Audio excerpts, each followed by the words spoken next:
Hello, my name is Nadja Tao, and I've been doing a series of conversation starter questions. This question is from conversationstartersguru.com, and it is: what storytelling medium captures the human experience most completely for you?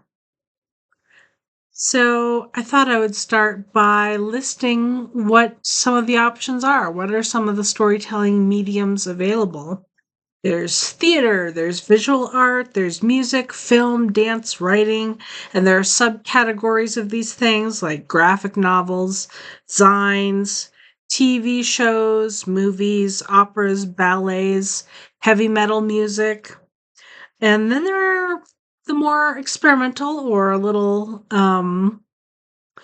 non-traditional storytelling mediums which can capture the human experience, like social media pages or social media comments, video games, PowerPoint presentations, maybe food, or maybe even fashion.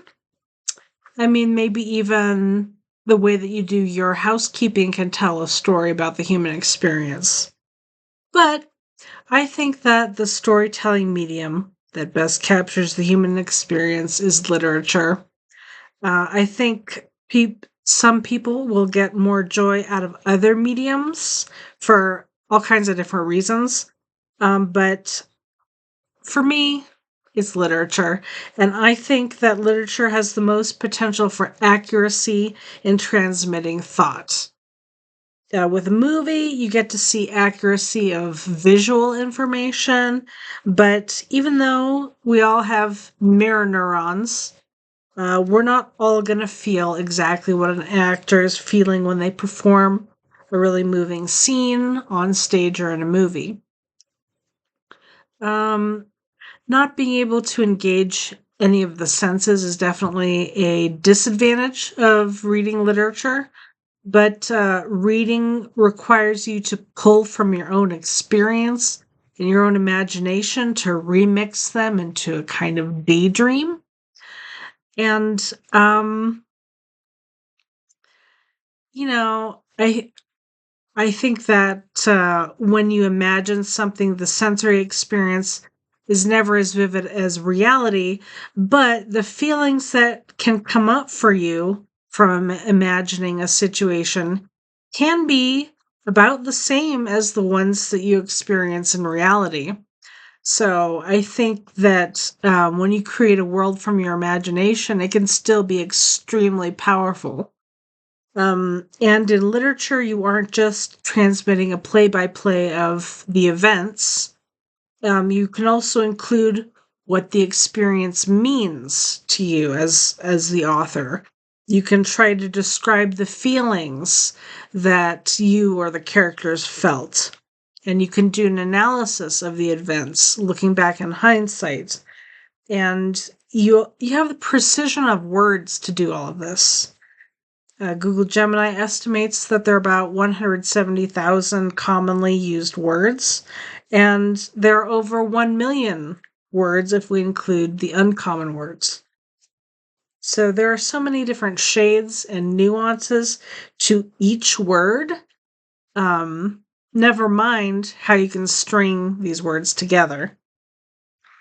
I think an important aspect to all of the arts and storytelling is the potential for abstraction, that sense that we have left this specific example and can instead peer into the very structure of the universe and our own lives. Yeah, to me, words are a really nice blend of the abstract and the specific, the detailed. And the details, I think, just help us launch into that abstract plane. And yeah, I think that helps us to get the sense that everything's connected. I think that can be uh, an awe-inspiring feeling. And I think novels and memoirs expand your view of what's possible and increase your ability to empathize. You spend so many hours reading about these real or fictional people's experiences, and the book usually has some kind of explanation for why they are the way they are. Whether that's something explicitly outlined or that's something implicit that you have to infer. And also, reading focuses your attention. You can't zone out while reading, or you aren't really reading. So you have to acknowledge how a character experiences the world before you can move on. In my opinion, there's no replacement for written language.